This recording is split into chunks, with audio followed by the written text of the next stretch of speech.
नमस्कार दोस्तों, हम आपका स्वागत करते हैं पॉडकास्ट एसडीवीएन में, जहां पे हम बात करने वाले हैं beyond curriculum teachers deep experiences के बारे में। बेसिकली आज का जो हमारा टॉक शो है वो कॉमर्स से जुड़ी हुई कैरियर अपॉर्चुनिटीज के बारे में होने वाला है। हम यहाँ पर 10th का एग्जाम जब बच्चा देता है तो उसको आगे पढ़ने के लिए 3 स्ट्रीम्स में से कोई एक स्ट्रीम चूज करनी पड़ती है। साइंस, आर्ट्स से आप फेमिलियर हैं, कॉमर्स स्ट्रीम हमें चूज करनी पड़ती है, उसमें कैरियर अपॉर्चुनिटीज के बारे में आज हम बात करेंगे। आज हमारे साथ हैं एसडीवीएन कॉमर्स फैकल्टी से अमर सौरभ सर। सर, हम आपका स्वागत करते हैं इस पॉडकास्ट पर। Thank you sir. First of all मैं आपको कॉन्ग्रेचुलेट करना चाहूंगा कि आपके 15 में से 11 बच्चों ने मेरिट स्कोर की और उनमें से 6 बच्चों के 90% अबव मार्क्स आए हैं। Thank you sir. Sir, basically क्या होता है कि आजकल जो बच्चे हैं वो साइंस को ज़्यादा अडॉप्ट करते हैं। साइंस से वो डॉक्टर्स या इंजीनियर्स बनना चाहते हैं। तो मैं अपने बच्चे को साइंस ना दिलवा करके कॉमर्स क्यों दिलवाऊं? उसमें क्या बच्चे को स्कोप मिल सकता है या क्या जॉब्स उसको मिल सकती हैं? देखो sir, commerce stream widely job provide करने वाली स्ट्रीम है जी। जैसे कि अभी आपने कहा कि भाई साइंस लेता है बच्चा या आर्ट लेता है तो वो जॉब के लिए कहाँ जाएगा? इंडस्ट्री। हाँ, आईआईटी से तो इंडस्ट्री में, कंपनीज में जॉब करेगा, या फिर डॉक्टर बना तो हॉस्पिटल। जी। अच्छा, इंडस्ट्री कौन चला रहा है? मैनेजमेंट चला रहा है। बिजनेसमैन। जी। हॉस्पिटल्स कौन चला? आपको पता है कि पहले डॉक्टर्स हॉस्पिटल चलाते थे, जी। लेकिन अब जब डॉक्टर से नहीं हो पाया तो मैनेजमेंट संभाल रही है। डॉक्टर्स तो वहाँ पे एज ए जॉब करते हैं, तो हॉस्पिटल को भी चलाने में मेन रोल किसका है? अच्छा, जब हम किसी हॉस्पिटल में जाते हैं तो बाहर हमें एक फ्रंट डेस्क ऑफिसर्स मिलते हैं। बिल्कुल, वो कॉमर्स वाले हैं सब। कॉमर्स वाले तो बैठे होते हैं, डॉक्टर तो सिर्फ काम करते हैं। अच्छा, जो वहाँ पे एक टीपीए डिपार्टमेंट होता है हॉस्पिटल्स में, वो भी कॉमर्स वाले संभालते हैं। कॉमर्स वाला डिपार्टमेंट है। दैट मींस हॉस्पिटल में डॉक्टर्स केवल जॉब कर रहे हैं, बाकी सारा काम कॉमर्स वाले कर रहे हैं। कॉमर्स वाले संभालते हैं। और आईआईटी से जो कंपनीज में मैनेजमेंट है वो भी कॉमर्स वाले। भाई अगर किसी ने आईआईटी करी है तो हायरिंग कौन करता है उनकी? मैनेजमेंट करती है ना, कंपनी करती है। प्लेसमेंट कौन करता है? कंपनी तो करती है जी। तो कंपनी कौन चला रहा है सर? मैनेजमेंट, कॉमर्स चला रही है। तो अगर जॉब फील्ड की बात करें तो बहुत ही वाइड जॉब फील्ड या कैरियर ऑप्शंस है कॉमर्स में। जैसे सर कुछ ऑप्शंस आप हमें बताना चाहेंगे कि क्या क्या कैरियर ऑप्शंस हो सकते हैं? देखो सर, बहुत से सेक्टर ऐसे हैं। अब मैं आपको बताऊं कि एनसीईआरटी भी इस चीज पर जोर डालती है। वो भी ये कहती है कि भाई कॉमर्स ज्यादा स्टेक होल्ड करके बैठी है, 50% से ज्यादा स्टेक कॉमर्स करके बैठी है जी, क्योंकि इसका इकोनॉमी में भी पूरा रोल होता है। दूसरा, जैसे आप बैंकिंग सेक्टर की बात करें, इंश्योरेंस सेक्टर की बात करें, आप ह्यूमन रिसोर्स मैनेजमेंट की बात करें, स्टॉक मार्केट की बात करें, एंड मैनी मोर ऑप्शंस हैं।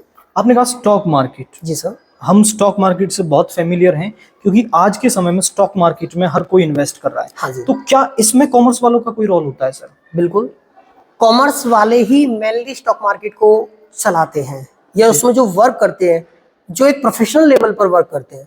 करने को तो कोई भी कर सकता है, पर प्रोफेशनल लेवल पे जो वर्क कर रहे हैं वो मेनली होता है सीएफए, चार्टेड फाइनेंशियल एनालिस्ट। वही पोर्टफोलियो को मैनेज करता है। अच्छा, मतलब ये जो पोर्टफोलियो मैनेजमेंट का या फिर उसको एनालाइज करने का जो काम होता है वो सीएफए का होता है, मतलब चार्टेड फाइनेंशियल एनालिस्ट का होता है। वो कॉमर्स वालों का कैरियर ऑप्शन है उनके। बिल्कुल। दूसरा, आपने कहा कि इंश्योरेंस सेक्टर। हाँ, इंश्योरेंस से हम सभी फेमिलियर हैं, bike insurance, car insurance, life insurance. हाँ। तो क्या इंश्योरेंस सेक्टर में भी इनका कोई रोल होता है? सर, इंश्योरेंस सेक्टर आपने कहा कि भाई बहुत ही वाइड सेक्टर है, बहुत वाइड सेक्टर, कोई शक नहीं है। बिल्कुल। लेकिन इंश्योरेंस सेक्टर में भी मेनली जो ये जो वैल्यूएशंस करते हैं, पॉलिसीज की जो अमाउंट्स आपको आती है ना, फिगर आती है, उसको जो वैल्यूएशन करते हैं वो एक्चुरियल साइंस करता है, जो एक्चुरीज बोलते हैं उसको। अब एक्चुरियल साइंस जो कोर्स है वो कॉमर्स का ही कोर्स है। इसमें जैसे मैं बताऊं आपको, आईआईटियंस जो मैथ्स जिनका टॉपर होता है वो आईआईटी की तरफ मूव ऑन करता है।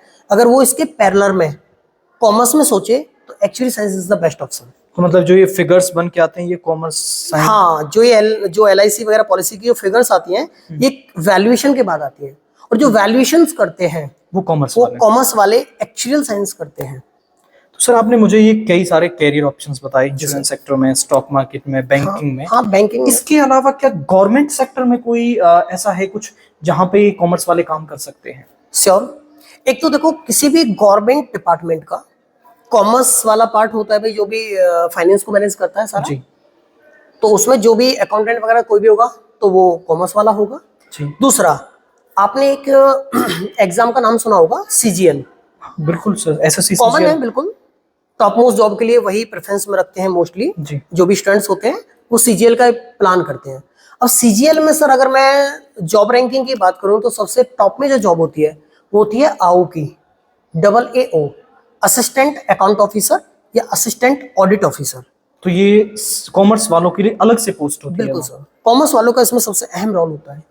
तो क्या जैसे अब देश में सिविल सर्विस में बात करें, हाँ, तो सबसे टॉप रैंकिंग पर आती है यूपीएससी। बिल्कुल। तो क्या यूपीएससी में कॉमर्स वालों के लिए कोई प्लेस है? जैसे जनरली हम पढ़ते हैं कि आर्ट्स वाले यूपीएससी के लिए प्रिपेयर करते हैं, कर तो साइंस वाले भी सकते हैं, बट क्या कॉमर्स वालों के लिए स्पेसिफिकली वहां पे कोई पोस्ट होती है?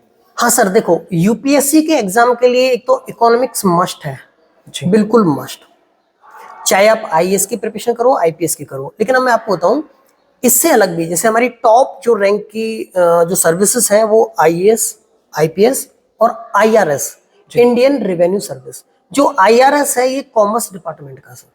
तो आईआरएस जो पोस्ट है वो कॉमर्स वालों का है, तो वहां पे आईआरएस कॉमर्स वाले बन सकते हैं? बिल्कुल सर।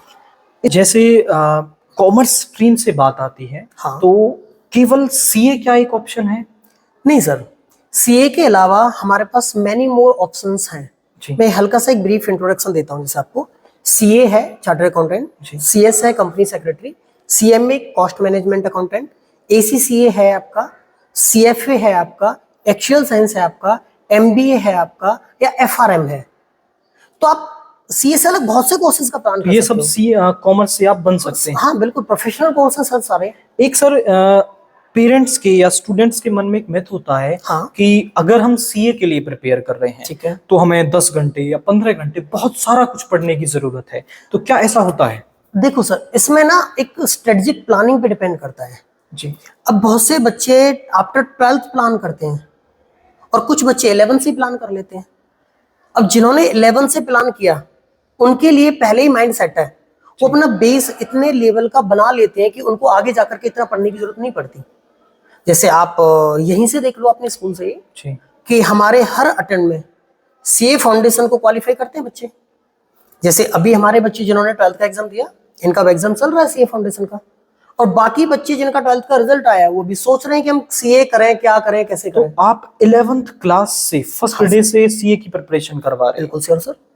तो ऐसा होता है कि जैसे आप कंपटीशन की प्रिपरेशन करवा रहे हो, ठीक है, तो इससे ऐसा तो नहीं है कि क्या बोर्ड के रिजल्ट पे कोई इम्पैक्ट पड़ेगा? वैसे तो रिजल्ट मुझे नॉन है कि बहुत अच्छा रिजल्ट हमारा आया है, लेकिन क्या बोर्ड के रिजल्ट पे कोई इम्पैक्ट पड़ेगा? नहीं सर, क्योंकि सीए के साथ जो हम प्रिपरेशन कराते हैं बच्चे को, सीए का एग्जाम सब्जेक्टिव होता है अकाउंटेंसी का, और बोर्ड का एग्जाम भी सब्जेक्टिव ही होता है। तो यहाँ पर कोई क्लैशिंग नहीं होता। जैसे आप नीट या आईआईटी का बात करें तो वहां पे बोर्ड एग्जाम सब्जेक्टिव है, वो ऑब्जेक्टिव और वो ऑब्जेक्टिव होता है, आपका कॉम्पिटिटिव एग्जाम होता है। बट यहाँ पे सिमिलरिटी है।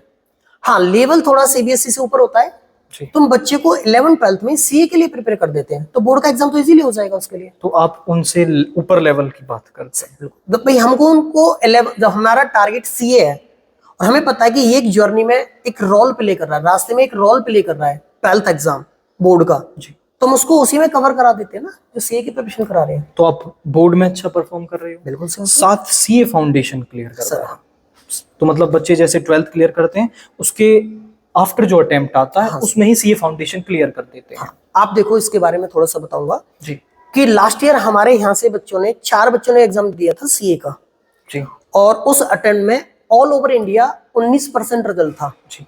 लेकिन हमारे यहाँ से 4 बच्चों ने एग्जाम दिया, चारों के चारों ने क्वालिफाई किया। तो मतलब 4 बच्चों ने दिया 19% रिजल्ट ऑल ओवर इंडिया, और वहां एसडीवीएन का 100% रिजल्ट, तो पूरे बच्चों ने क्लियर किया। बिल्कुल। और 12th के तुरंत बाद जो भी अटेम्प्ट है, दैट मींस आपकी प्रिपरेशन काफी अच्छी है उसके लिए। बच्चों की प्रिपरेशन अच्छी होती है। अच्छा, टीचर का गाइडलाइन होता है जी जी। हाँ, तो सर क्या ऐसा होता है कि जैसे क्या कॉमर्स स्ट्रीम के लिए लॉ में कोई प्लेस है सर जहाँ पे लॉ के कोई कोर्सेज कर सकते हैं? देखो सर, लॉ का मेनली जो हम सब सोचते हैं बीए प्लस एलएलबी का प्लान करते हैं। हाँ, वो जनरल वेल लेकिन नोन है। कॉमर्स विद लॉ एक अहम रोल प्ले करता है। मतलब कोई कॉम्बिनेशन बनता है इनका? बिल्कुल, जैसे सीएस प्लस एलएलबी जी या जो कंपनी सेक्रेटरी बताया मैंने, प्रोफेशनल कोर्स प्लस में एलएलबी। जी। और एक आप कर सकते हैं बीबीए प्लस एलएलबी या बीकॉम प्लस एलएलबी। और अगर मैं इन डेप्थ जाऊं तो बहुत ज्यादा हो जाएगा। नहीं, वो तो हम कभी और डिस्कस करेंगे हाँ, किसी और टॉक शो में। बट ये ज्यादा इम्पैक्टिव होता है अगर लॉ में हम कैरियर ऑप्शंस। मतलब लॉ में भी हमारे पास कैरियर ऑप्शंस। Sure sir. तो ये हमने कुछ कैरियर ऑप्शंस एक्सप्लोर करे हैं कॉमर्स स्ट्रीम को लेकर के। सर, कोई मैसेज जो आप पेरेंट्स या स्टूडेंट्स को कन्वे करना चाहेंगे? Sure sir.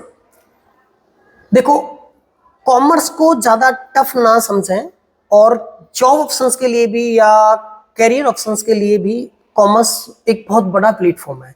इसमें बच्चा जॉब भी कर सकता है और खुद का बिजनेस भी कर सकता है जी। जो कि आज का एक मेन इम्पोर्टेंट जरूरत की चीज भी है।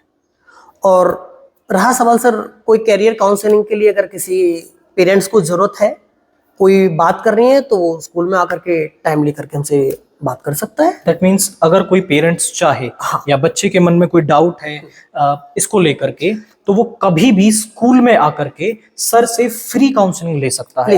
उसके लिए कोई चार्ज नहीं है। सर से आप टाइम लेकर के कभी भी फ्री डिस्कशन उसके बारे में कर सकते हैं। चाहे वो बच्चा सीए कर रहा हो परसुइंग या कुछ प्लान कर रहे हो, तो मतलब उससे रिलेटेड कोई भी डाउट हो, कॉमर्स से रिलेटेड कोई भी डाउट हो, तो वो आपसे आकर के बात कर सकता है।